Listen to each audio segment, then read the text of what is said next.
রবীন্দ্রনাথ ঠাকুরের প্রশ্ন। মা গো, আমায় ছুটি দিতে বল, সকাল থেকে পড়েছি যে মেলা। এখন আমি তোমার ঘরে বসে করব শুধু পড়া পড়া খেলা। তুমি বলছো দুপুর এখন সবে, না হয় যেন সত্যি হলো তাই। একদিনও কি দুপুরবেলা হলে বিকেল হলো মনে করতে নাই? আমি তো বেশ ভাবতে পারি মনে, সূর্যি ডুবে গেছে মাঠের শেষে। বাগদি বুড়ি চুবড়ি ভরে নিয়ে শাক তুলেছে পুকুর ধারে এসে।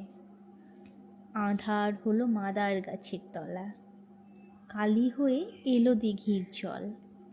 হাটের থেকে সবাই এলো ফিরে, মাঠের থেকে এলো চাষির দল।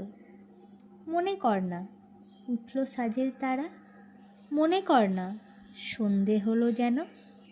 রাতের বেলা দুপুর যদি হয়, দুপুরবেলা রাত হবে না কেন?